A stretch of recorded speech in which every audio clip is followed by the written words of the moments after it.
AITAH. If I say no to allowing my husband's daughter to come live with us full time, I have been married to my husband for 6 years. We have 2 kids together, 8 months and 4 months. Our youngest is special needs. My husband also has a daughter, 12, from his previous relationship. My husband's ex has had primary custody. My husband gets SD on weekends and alternating holidays, birthdays. This past weekend, my SD asked my husband if she can come live with him full time. Her mom recently moved in with her fiancé and his kids, and there has been some friction with that, from what I understand.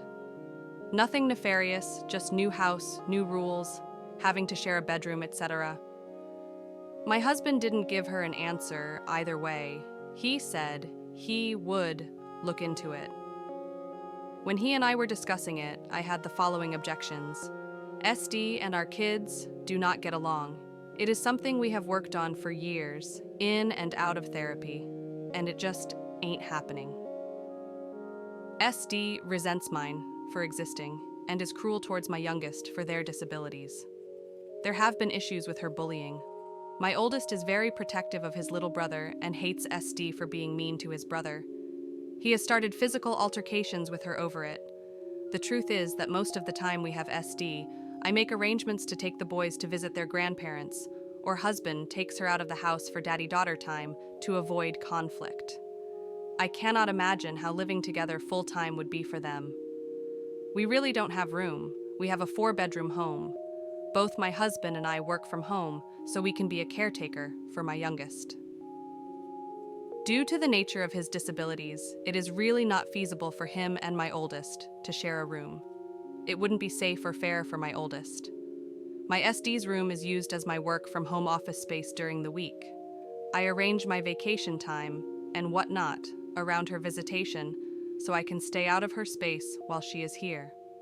I have to take very sensitive phone calls, and I need a closed door when I work, so common areas are out. And my husband uses our bedroom as his home office, so that's out too. We don't currently have room in the budget to make an addition to the house or remodel non-livable spaces at the moment. My husband hears my objections and understands them, but he wants to go for it and figures that everything will eventually work out. He doesn't want his daughter to think he is abandoning her. And I feel for the girl, it would be awful for your dad to say no when you ask if you can live with him. But I have my own kids to think about too. And I just do not believe that her living here is in their best interest at all, considering their history and our current living arrangements. Does saying no to this put me in evil step mom territory? Edit. For the people who want to make me into an horrible homewrecker to go along with being an evil stepmom. Sorry to disappoint, but we did not have an affair. My husband and my stepdaughter's mom were never married. They were never in a relationship. They were friends with benefits. They bartended together, would shoot the bull, and would sometimes get drunk and fuck. My husband claims he needed beer. Google's 'cause she really isn't his type. When my SD's mom found out she was pregnant, she told my husband she was keeping it and asked if he wanted to be in the baby's life. They never lived together, except for a few weeks during the newborn stage to help out. Yes, I had my first before I married my husband. My husband and I were in a long-term relationship when I had a birth control malfunction. My husband and I discussed what we wanted to do, and we both decided we wanted to raise the child. A few days later, my husband proposed. I wanted to take time to recover from birth and wait until our kiddo was old enough to pawn him off on the grandparents for the week, so husband and I could enjoy our wedding. We didn't get married until my oldest was 2. Edit 2. Regarding my youngest son's disabilities, SD's bullying, and my eldest's starting fights, since there is a lot of projection and speculation. My youngest son has both physical and mental disabilities. He uses multiple kinds of medical and therapy equipment. My SD has shoved him out of his wheelchair. She has pinched him hard enough to leave bruises. She has hit his face when he was having trouble verbalizing. IDGAF, if this is normal sibling behavior. It is alarming enough to me that I feel it is best for my youngest to spend as little time as possible with her until this behavior completely stops. and I will say it has lessened quite a bit. We went through a period of it happening frequently, and it has slowed. The last incident was 2 months ago when SD grabbed my son's wheelchair and aggressively pushed him out of her way because he was blocking the hallway. One of the times that my son had started an altercation with her was because she had told my son that his brother was not a real person and that she was going to call the hospital to have him taken away so they could perform experiments to find out what it was. She went into detail about things they would do to him, like ripping his fingernails out. And yes, my son did lose his temper and hit her. My son was immediately disciplined, loss of tablet time, and we had an age-appropriate discussion about how his heart is in the right place to want to protect his little brother. But he needs to find an adult when something like that happens. This was not made up. Stepdaughter admitted she said it to my husband when he was able to sit her down and talk with her later in the day. I am not allowed to discipline or have parenting talks with SD per BioMom's wishes. I am not welcome to be a part of SD's therapy journey, mostly per BioMom's wishes. She does not want me involved. My husband has always been worried about rocking the boat with BioMom on these things, so I do not know the extent of what therapeutic treatments she has had. I do know she does go to therapy during the week, and my husband has gone to sessions, but it isn't something he is free to discuss with me. So I am in the dark about that. Edit 3.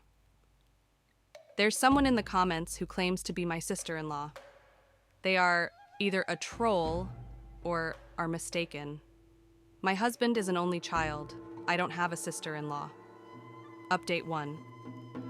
So last week, my husband and I sat down together and talked about SD coming to live with us full-time and how that would work out.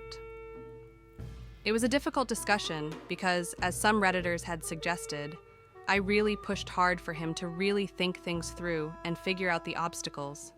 Where would he and I work? Common areas are out due to the nature of our jobs. I can't due to employer restrictions. He does some NSFW things in his we don't want the kids to see.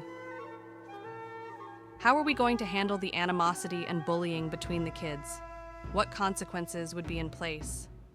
We talked about what expectations would be for SD living here full-time versus just weekends, about how she probably has unrealistic expectations about what the nitty-gritty life here is like.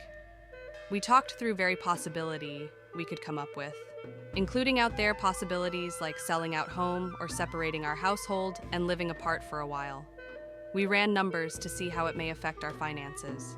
And ultimately, we agreed that the answer was not yet, with a goal for our family working towards it, and that the best course of action would be to slowly adjust the amount of time she spends in our home versus a sudden custody switch.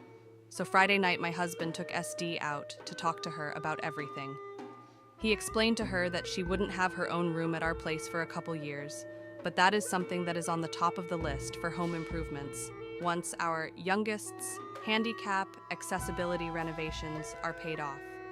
He talked to her about what expectations of living with us would be like, that she would have chores and responsibilities, and most importantly, they talked about the bullying and laid down the provision that we needed to see her relationship and attitude towards her brothers improve before she can live here full-time.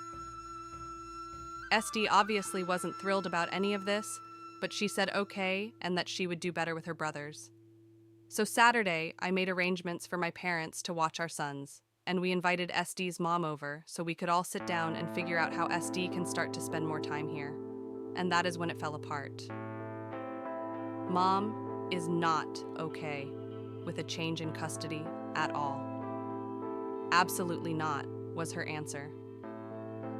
She took SD home early Saturday. My husband tried to reach out to SD on Sunday to see how she was and ask if she wanted to do their guitar lesson over Skype or something since her mom took her home early, but she never responded.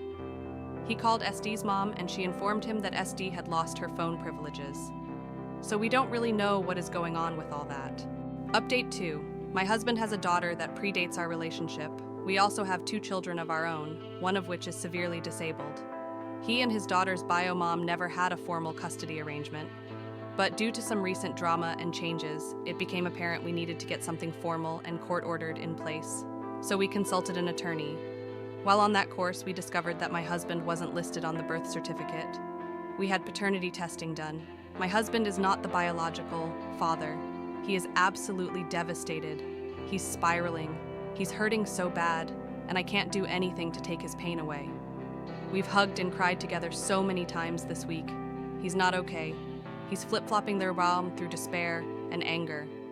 The anger scares me. His knuckles are all fucked up from punching something. He wouldn't talk to me about what happened. Shit is falling apart at home.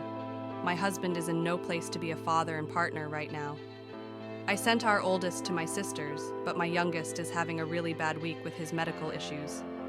I think he picks up on the stress mood of the house. We had to go to the ER last night due to the increased seizure activity. When I came home, my husband was fucking drunk. He became belligerent and demanded I have our sons tested too. He didn't even ask how our son was doing. I was so pissed off but held my tongue and walked out of the room. I left a few Gatorades and some aspirin next to him after he passed out. I'm trying to get him in to see a therapist. No dice so far. We haven't told SD or Biomom yet. We've already skipped one of our regularly scheduled visitations with SD, and another is coming up soon. So that is going to need to be dealt with ASAP. I just don't know what to do. I'm so frayed right now. I don't know how much longer I can hold things together. I want off this ride.